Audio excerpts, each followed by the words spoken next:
9 अगस्त 1925 रात के घने अंधेरे को चीरते हुए यात्रियों से खचाखच भरी नंबर 8 डाउन ट्रेन बड़ी तेजी से शाहजहांपुर से लखनऊ की ओर बढ़ रही थी। सब कुछ बिल्कुल हर बार की तरह समान था। ट्रेन अपनी रफ्तार से चल रही थी, गार्ड्स अपनी अपनी जगह तैनात थे। कुछ यात्री नींद की आगोश में थे तो कुछ खिड़कियों से आ रही ठंडी हवा का लुत्फ उठा रहे थे।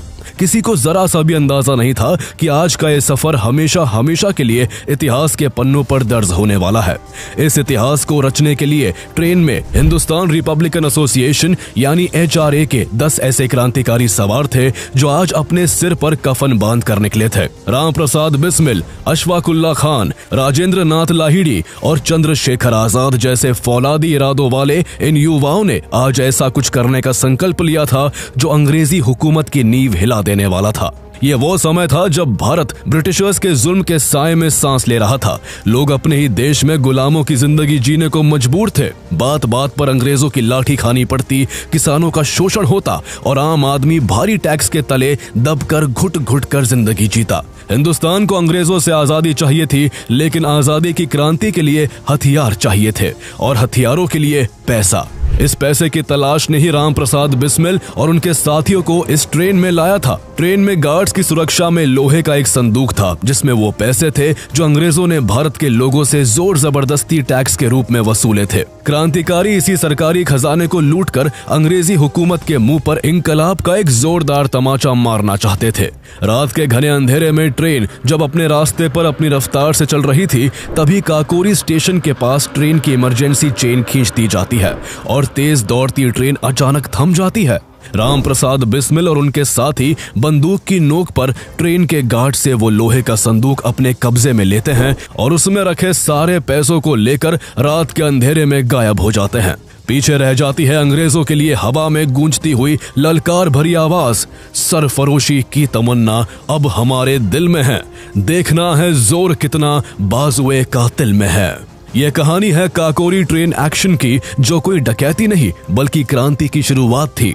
भारत की आजादी की जंग में ये एक ऐसी साहसी चिंगारी थी जिसने ब्रिटिश राज को हिला कर रख दिया था।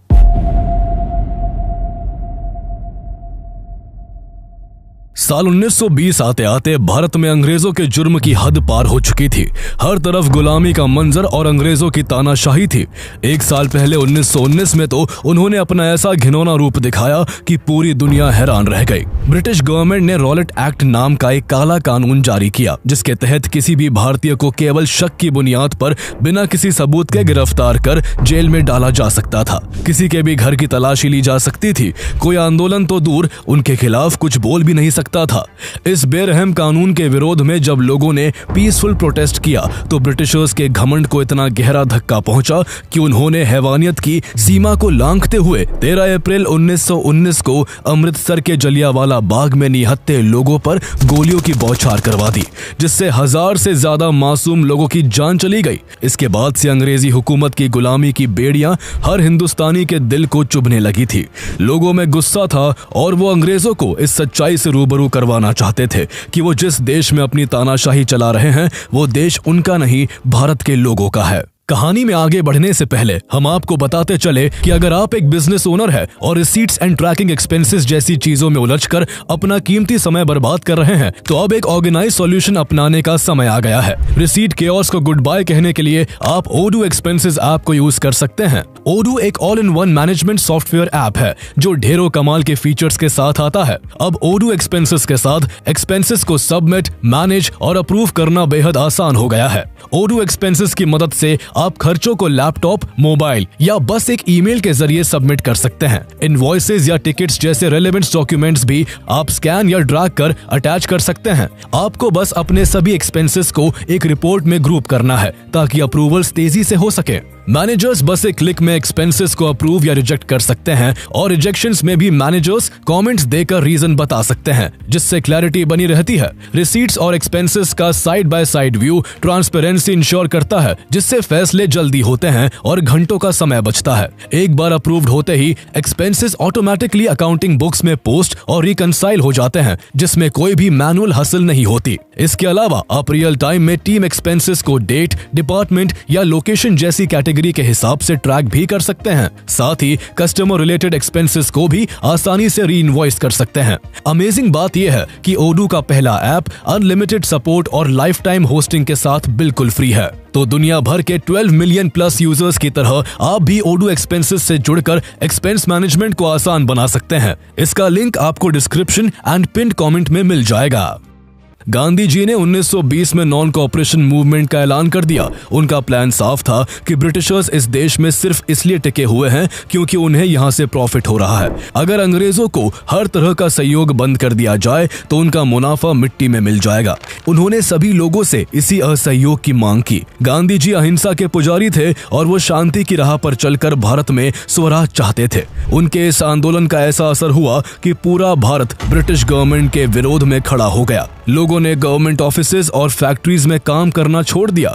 वकीलों ने केस लड़ने से इनकार कर दिया। स्टूडेंट्स ने स्कूल और कॉलेज छोड़ दिए। विदेशी कपड़ों और सामानों को बॉयकॉट किया जाने लगा।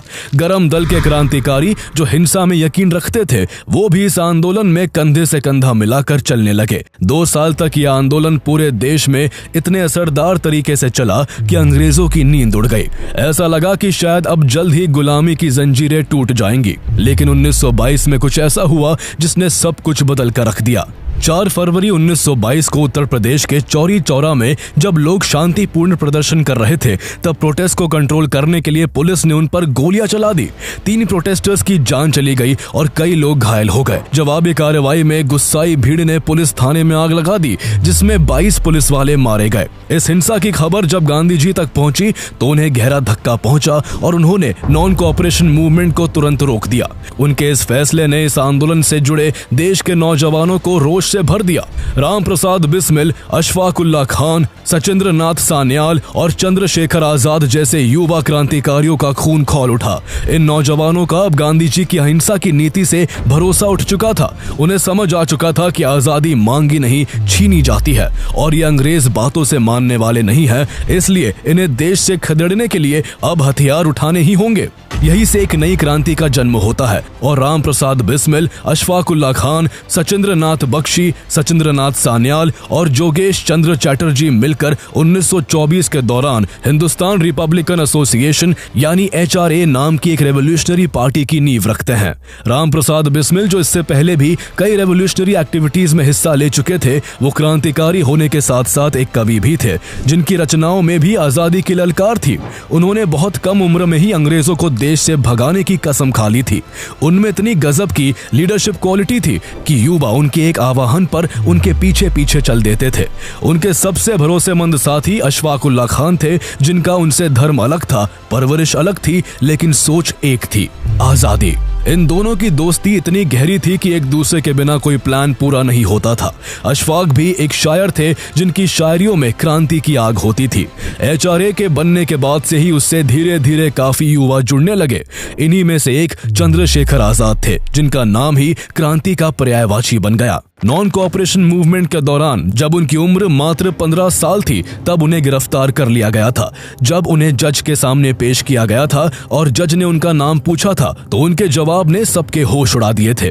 उन्होंने अपना असली नाम चंद्रशेखर तिवारी ना बताकर अपना नाम आजाद और अपने पिता का नाम स्वतंत्रता बताया था। 15 साल के नौजवान के इस जोश भरे अंदाज से जज इतना नाराज हुआ कि उसने चंद्रशेखर को 15 कोड़े मारने की सजा सुना दी थी। इस घटना के बाद से ही उनका नाम चंद्रशेखर आजाद पड़ गया। राम प्रसाद बिस्मिल के नेतृत्व में क्रांतिकारी युवाओं का ये कोई साधारण ग्रुप नहीं था, बल्कि ये वो तूफान था जो देश में एक ऐसी क्रांति की शुरुआत करने जा रहा था जो ब्रिटिश गवर्नमेंट की रातों की नींद और दिन के चैन को मिट्टी में मिला देने वाला था। बहुत ही कम समय में HRA के इलाहाबाद, आगरा, कानपुर, वाराणसी, लखनऊ, शाहजहांपुर और सहारनपुर जैसे शहरों में सीक्रेट बेस बन गए। इसके अलावा कलकत्ता और दियोगढ़ में बॉम्ब मैन्युफैक्चरिंग यूनिट्स भी सीक्रेटली ओपन की गई। अमेरिका की ब्रिटेन से आजादी की कहानी ने राम प्रसाद बिस्मिल को बहुत इंस्पायर किया था, इसलिए उन्होंने 1 जनवरी 1925 को HRA का एक 4 पेज का मैनिफेस्टो पब्लिश किया। इस मैनिफेस्टो को द रेवोल्यूशनरी नाम दिया गया, जिसमें आर्म्ड रेवोल्यूशन के दम पर federal federal Republic of United states of India बनाने की घोषणा की गई। एचआरए के मेंबर्स ने ये 4 पन्नों का पर्चा हिंदुस्तान के कोने कोने में फैलाना शुरू कर दिया। इसमें खुलकर महात्मा गांधी की नीतियों की आलोचना करते हुए अहिंसा के रास्ते को आजादी की लड़ाई में एक कमजोर कड़ी बताया गया और नौजवानों से एचआरए में शामिल होने और बंदूक उठाकर आजादी छीनने की अपील की गई। ये मैनिफेस्टो जब अंग्रेजों के हाथ लगा तो उनके होश उड़ गए। वो इतनी बेबाक भाषा देखकर हैरान थे। वो हवा की तरह फैल रही इस क्रांति को थामना चाहते थे, इसलिए फौरन कई स्टेट्स में एचआरए के मेंबर्स को पकड़ने के लिए छापेमारी होने लगी। इसी क्रम में सचिंद्र नाथ सान्याल और योगेश चंद्र चटर्जी को बंगाल से गिरफ्तार कर लिया गया। 2 बड़े लीडर्स के अरेस्ट होने के बाद एचआरए की सारी जिम्मेदारी राम प्रसाद बिस्मिल के कंधों पर आ गई। बिस्मिल के सामने चुनौतियों का पहाड़ खड़ा था। एक तरफ ब्रिटिश सरकार क्रांतिकारियों की आवाज को दबाने की हर संभव कोशिश कर रही थी, तो दूसरी ओर एचआरए को ऑपरेट करने के लिए फंड्स की भारी कमी होने लगी थी। उन्हें हथियार खरीदने के लिए ट्रेनिंग, नेटवर्किंग और अंडरग्राउंड ऑपरेशंस चलाने के लिए पैसा चाहिए था, जो कि उनके पास बिल्कुल नहीं बचा था। उनकी जेबें खाली थी। उनके ऊपर पहले से ही बहुत कर्ज हो चुका था। लोग भी अंग्रेजों के डर से चंदा देने से घबराते थे। इसलिए शुरुआत में राम प्रसाद बिस्मिल ने अपने साथियों के साथ अमीर और धन्ना सेठों को लूटने की कोशिश की। पीलीभीत के बिजपुरी और प्रतापगढ़ के द्वारिकापुर में ऐसी कोशिशें हुई, लेकिन जितनी मेहनत हुई उतना पैसा नहीं मिला।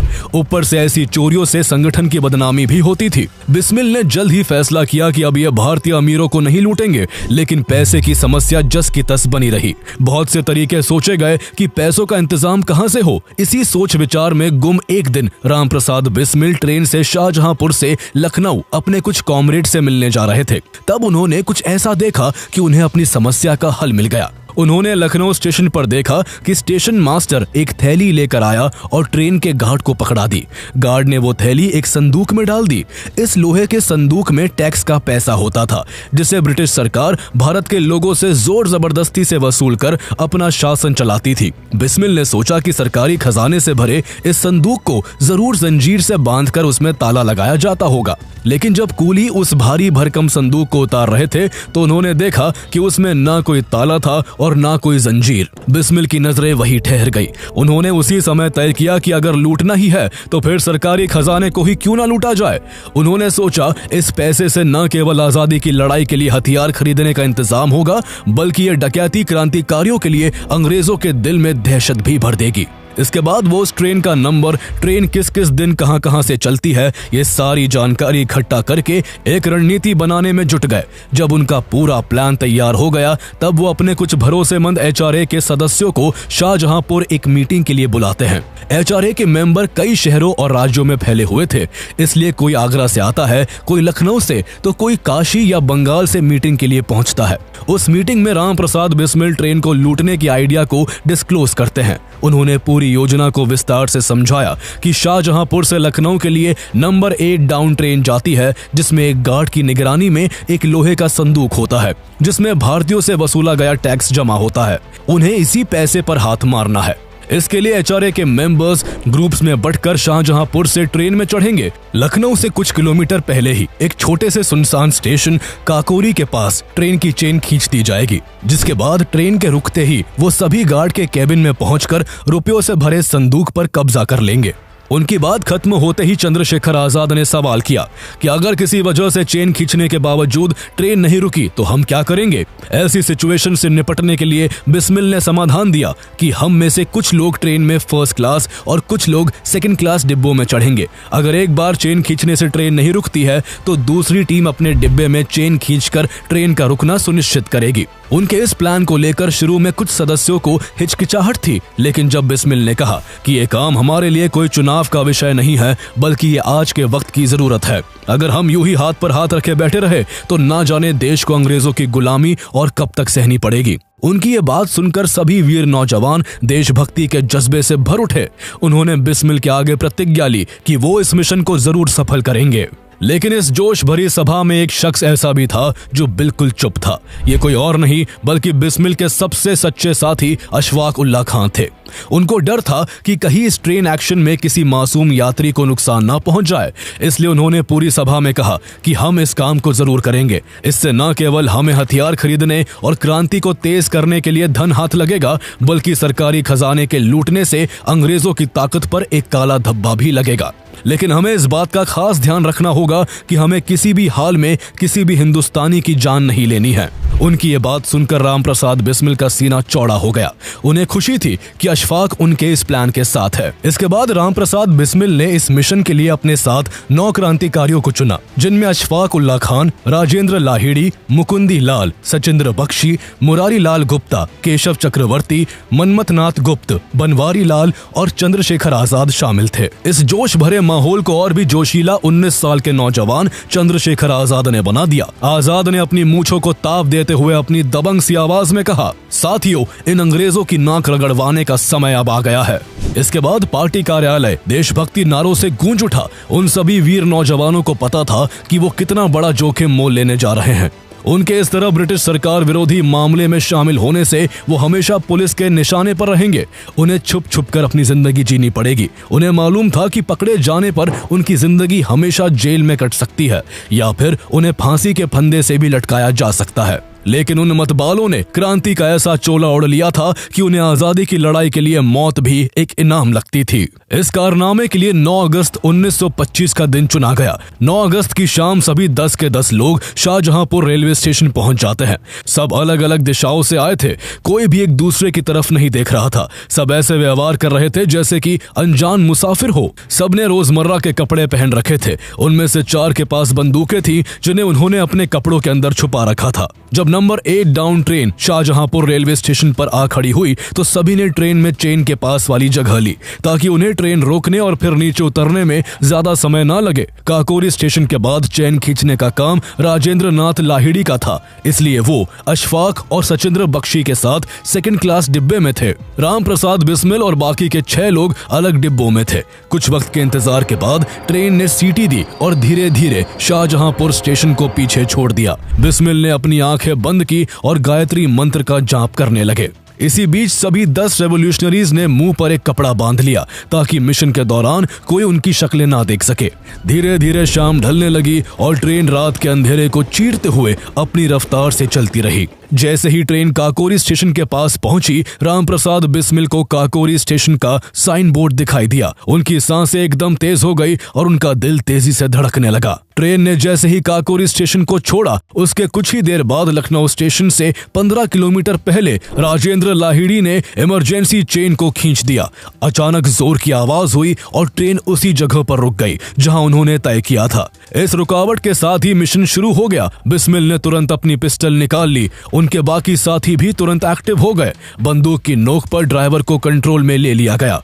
बंदूकों को देखकर ट्रेन में अफरा तफरी मच गई और लोग डरने लगे। उनके डर को शांत करने के लिए बिस्मिल ने चिल्लाकर कहा, सभी शांत रहिए, डरने की कोई जरूरत नहीं है। आपकी जान और आपके सामान को कोई खतरा नहीं है। हम सिर्फ सरकार से वो धन लेने आए हैं जो वो भारतीयों से टैक्स के नाम पर लूटते हैं। अगर आप अपनी सीट पर बैठे रहेंगे तो आपको कोई नुकसान नहीं पहुंचाया जाएगा। इसके बाद बिस्मिल, लाहिड़ी, अशफाक और आजाद ने गार्ड केबिन में घुसकर गार्ड को काबू में कर लिया। उन्होंने साफ शब्दों में कहा, अगर आप हमारे साथ सहयोग करेंगे तो आपको कुछ नहीं होगा। इतना सुनते ही गार्ड की पकड़ रुपयों से भरे लोहे के उस संदूक पर से ढीली पड़ गई। वो लोहे का संदूक काफी भारी था, उसे लेकर भागा नहीं जा सकता था, इसलिए अशफाक संदूक के ताले को एक बड़े से पत्थर से तोड़ने लग जाते हैं। लेकिन कई प्रयासों के बाद भी वो कामयाब नहीं हुए। सभी लोग अशफाक की तरफ रुकी हुई से देख रहे थे। जब पत्थर से काम नहीं बना तो अशफाक ने अपनी बंदूक मनमथ नाथ गुप्त को पकड़ा दी और हथौड़ा लेकर पूरी ताकत से संदूक पर वार करने लगे। इस बीच प्लान के तहत 10 क्रांतिकारी एक दूसरे से थोड़ी थोड़ी दूरी बनाकर अपनी अपनी पोजीशन लिए हुए थे। वो बीच बीच में हवा में फायर कर देते ताकि कोई भी उस संदूक को तोड़ने में बाधा डालने के लिए नजदीक आने की हिम्मत ना कर सके। उन्होंने ऐसा माहौल बना दिया था कि पैसेंजर्स को यह लग रहा था कि ट्रेन पर हमला करने वालों की संख्या काफी ज्यादा है। उनकी ज्यादा संख्या का अनुमान लगाकर ट्रेन में मौजूद पुलिस वाले और ब्रिटिश ऑफिसर्स भी अपनी अपनी सीट पर जमे हुए थे। किसी की हिम्मत नहीं थी कि कोई कुछ कर सके। पूरी सिचुएशन काबू में थी, सब कुछ प्लान के मुताबिक चल रहा था। लेकिन तभी एक ऐसी घटना हुई जिसने वहां मौजूद क्रांतिकारियों की जिंदगी को हमेशा के लिए बदल दिया। काफी देर से ट्रेन रुके होने की वजह से अहमद अली नाम का एक मुसाफिर कुछ डिब्बों दूर अपनी पत्नी का हाल पूछने के लिए महिला डिब्बे की तरफ बढ़ रहा था। उसे इस बात का जरा भी अंदाजा नहीं था कि ट्रेन में क्या हो रहा है। मनमथनाथ गुप्त जो ट्रेन के कैबिन की निगरानी कर रहे थे, उन्हें लगा कि वो शख्स हमला करने आ रहा है। जैसे ही उन्होंने उस शख्स को कैबिन की तरफ आते देखा, उन्होंने उसको निशाने पर ले लिया। उस समय मनमथनाथ गुप्त की उम्र 18 साल से भी कम थी। उनमें नई जवानी का जोश था, लेकिन कम उम्र के इस पड़ाव में वो चीजों का सही से आंकलन नहीं कर सके। उनसे इतर राम प्रसाद बिस्मिल को अहमद अली नाम के उस आदमी के हाव भाव और चाल से ही समझ आ गया था कि वो उनके लिए कोई थ्रेट नहीं है, बल्कि कोई आम आदमी है जो अपने किसी परिजन की तलाश में किसी और डिब्बे की तरफ जा रहा है। लेकिन इससे पहले कि बिस्मिल मनमथनाथ गुप्त से कुछ कह पाते, उन्होंने पिस्टल का ट्रिगर दबा दिया। गोली सीधे अहमद अली को जा लगी और वो वही जमीन पर गिर गए। ट्रेन में सन्नाटा पसर गया। जब मनमथनाथ गुप्त को सारा माजरा पता चला तो वो बिस्मिल की बाह पकड़ फूट फूट कर रोने लगे। उनकी रो रो कर आंखें लाल हो गई। बिस्मिल ने किसी तरह उन्हें चुप कराया। उन्हें भी इस घटना का बहुत दुख था। वो सब तय करके आए थे कि किसी भी हाल में किसी हिंदुस्तानी की जान नहीं जानी चाहिए, लेकिन जो हो चुका था उसे बदला नहीं जा सकता था। इसलिए जिस काम के लिए वो आए थे, उन्होंने उस पर ध्यान दिया। राम प्रसाद बिस्मिल ने अशफाक की तरफ देखा, जो अब भी संदूक पर हथौड़े बरसा रहे थे, लेकिन संदूक का ताला फिर भी नहीं टूटा था। बिस्मिल ने आगे बढ़कर अशफाक से हथौड़ा अपने हाथ में ले लिया और पूरे जोश से संदूक के ताले पर वार किया। ताला एक चोट में ही टूटकर गिर पड़ा। उसमें करीब 8,000 रुपए थे, जिनकी कीमत आज के हिसाब से लाखों रुपए होगी। सारे रुपयों को निकालकर जल्दी जल्दी छोटे छोटे पैकेट्स में बांधा गया और उन्हें फिर चादरों में लपेटा गया। लेकिन तभी एक और मुसीबत आ खड़ी हुई। सामने से एक दूसरी ट्रेन पंजाब मेल आ रही थी। उनको डर था कि कहीं उस ट्रेन का ड्राइवर कुछ देख ना ले। इस ट्रेन के पैसेंजर भी अपनी जगह से अब तक हिलने डुलने लगे थे। ऐसे में कोई भी मुसाफिर ट्रेन से उतरकर भाग सकता था, लेकिन किसी तरह बिस्मिल ने फौरन पूरी स्थिति को काबू में किया। उन्होंने बाकी सबके हथियार छुपवा दिए और खुद ट्रेन के अंदर अपनी लोडेड माउजर हवा में लहराने लगे, ताकि यात्री फिर से अपनी अपनी जगह बैठे रहे। कुछ सेकंड्स में पंजाब मेल बिना रुके वहां से आगे निकल गई। आधे घंटे से भी कम समय में पूरा ऑपरेशन खत्म हो चुका था। सबने रुपयों से भरी चादरों को उठाकर पहले से तय दिशा में दौड़ लगा दी। सभी ने गोमती नदी के किनारे होते हुए कुछ दूर चलकर एक चौक की तरफ से लखनऊ में प्रवेश किया। उन्हें अंदाजा भी नहीं था कि महज कुछ घंटों में एक घटना पूरे देश की सुर्खी बन जाएगी। चौक के पास एक पार्क था, जहां रात में उन्होंने पेड़ों के नीचे कुछ वक्त आराम किया। सुबह की पहली किरण के साथ वो पार्क से निकले तो अखबार वाले की आवाज गूंज रही थी, काकोरी में डकैती, काकोरी में डकैती। सबने आंखों ही आंखों में एक दूसरे को देखा और अपने अपने रास्ते की ओर बढ़ गए। कुछ ही घंटों के अंदर ये खबर सिर्फ उत्तर प्रदेश तक सीमित नहीं रही, बल्कि पूरे देश को पता चल गया कि पिछली रात कुछ क्रांतिकारियों ने ट्रेन पर हमला करके ब्रिटिश सरकार का खजाना लूट लिया है। लोगों को सबसे ज्यादा ये बात पसंद आई कि उन्होंने सरकारी पैसे के अलावा आम लोगों का एक पैसा भी नहीं छुआ था। इस घटना ने ब्रिटिश हुकूमत की जड़ें हिला दी थी। ये लूट सिर्फ पैसों की नहीं थी, बल्कि ये ब्रिटिश ताकत पर एक सिंबॉलिक हमला था। ये एक ऐलान था कि भारत के लोग अब चुपचाप अंग्रेजों की गुलामी नहीं सहेंगे, बल्कि अब आजादी के लिए उस जगह वार किया जाएगा जहां से ब्रिटिश हुकूमत को सबसे गहरी चोट पहुंच सके। ब्रिटिशर्स को भी ये बात समझ आ चुकी थी। उन्हें न सिर्फ सरकारी पैसे के लुटने से भारी शर्मिंदगी का सामना करना पड़ रहा था, बल्कि ये डर भी सता रहा था कि अगर उन्होंने क्रांतिकारियों को नहीं पकड़ा तो ये क्रांति की आग पूरे देश में फैल जाएगी, जो उनकी सरकार की नींव हिला कर रख देगी। यही वजह थी कि ब्रिटिश सरकार ने इस इंसिडेंट को लेकर बहुत कड़ा रवैया अपनाया। सरकार ने मामले को जल्द से जल्द सुलझाने के लिए ये केस रेलवे पुलिस से लेकर क्राइम इन्वेस्टिगेशन डिपार्टमेंट CID को हैंडओवर कर दिया। क्रांतिकारियों ने सोचा था कि उन्होंने कोई सबूत पीछे नहीं छोड़ा है, पर उन्हें जरा भी अंदाजा नहीं था कि अफरा तफरी में उनसे एक चादर वही छूट गई थी, जिस पर शाहजहांपुर के एक धोबी का निशान था। ये वही सुराग था जिससे इन्वेस्टिगेशन टीम को अंदाजा हो गया कि इसके पीछे शाहजहांपुर के क्रांतिकारियों का हाथ है।